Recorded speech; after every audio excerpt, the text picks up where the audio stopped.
Hello, explorers of the unknown and curious minds from all around the world. Welcome to Mystery Ark, where forgotten stories and strange truths come back to light. It began on a silent morning in November 1922.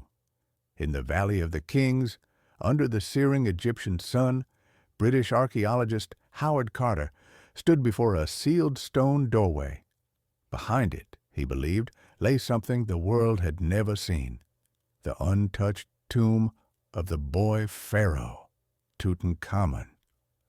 His patron, Lord Carnarvon, had bankrolled the dig for years, despite ridicule from peers.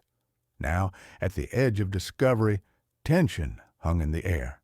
When Carter peered through a small opening with a candle and was asked if he saw anything, he simply replied, "Yes, wonderful things." But those wonderful things came with a shadow.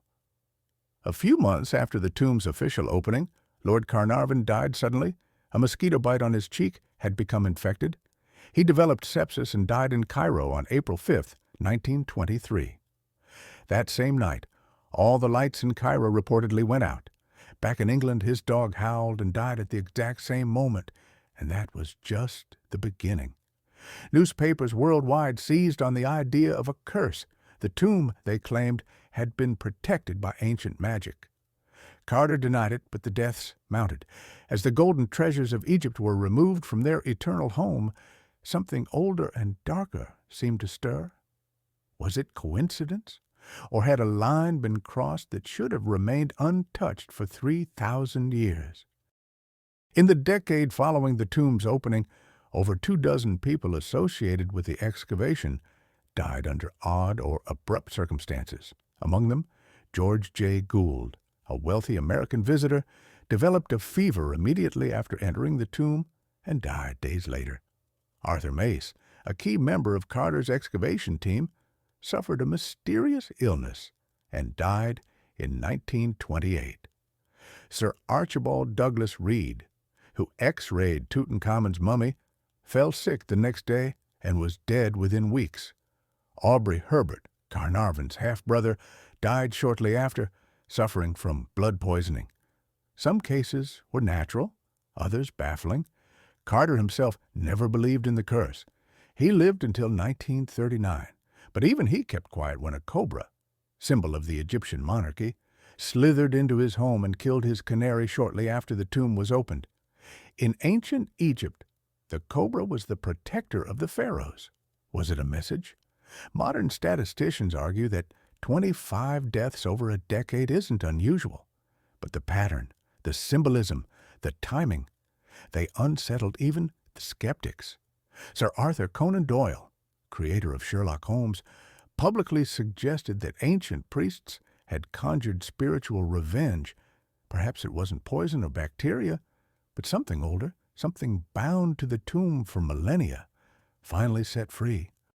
When Carter first breached the tomb, he found a clay tablet with an inscription.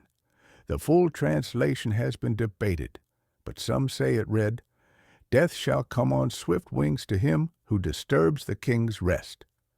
It's never been officially confirmed, but the legend spread like wildfire.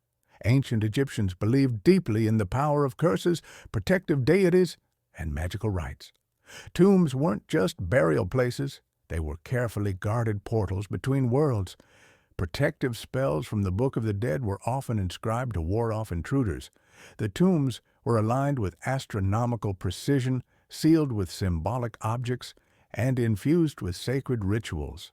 Disturbing them wasn't just theft, it was sacrilege. Historians like Dr. Zahi Hawass have documented how ancient Egyptians used specific mixtures of resins, toxic oils, and even mold-producing substances in burial chambers. Some of these molds, like Aspergillus flavus, could become lethal if inhaled in closed spaces. Others point to psychological effects. The nocebo effect, where belief in a curse can cause real symptoms or even death. Fear, guilt, obsession. They can unravel even the most rational minds. So was the curse chemical, mystical, or mental? Or was it a blend of all three? woven into rituals long forgotten by time, but still whispering through the tombs of the dead. Statisticians argued that the number of deaths wasn't significantly higher than average. Some scientists proposed natural causes, exposure to radiation, pathogens, toxic molds. Plausible? Yes.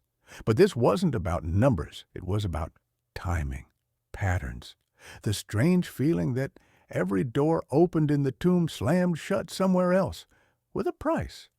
And at the center of it all, Tutankhamun, silent, watching, waiting. Modern science has gone deep into the mystery. In 1996, microbiologist Dr. Caroline Stenger-Philippe studied the tomb's air samples and confirmed the presence of bacteria and fungi that could be lethal when inhaled in large quantities. Her conclusion? The deaths were biological, not magical. Meanwhile, other scientists like Dr. Mark Nelson from Monash University examined the case statistically. His findings: those involved in the excavation actually lived longer than average life expectancies of the time. So, is the curse debunked? Not entirely, because science can explain bacteria and probability, but it can't explain the cobra or the blackouts or the X-ray technician who collapsed after touching the mummy's wrappings. And what about Howard Carter himself? The man at the center of it all lived until 1939, dying at the age of 64. The curse spared him, or did it? Some say he kept secrets about the tomb, items not disclosed to the Egyptian authorities, rumors of a hidden chamber never made public. Today, the treasures of Tutankhamun draw millions of eyes each year, tourists, scholars, skeptics. The boy king, once a minor pharaoh in life, became a global legend in death. But the curse never truly vanished. It evolved. It now lives in the unease people feel when standing before his golden mask, in the sterile glass cases that still hum with something ancient. It lingers in the question whispered by every guide, every guard. Should we have ever opened that door? Ancient Egyptians believed in ma'at, balance.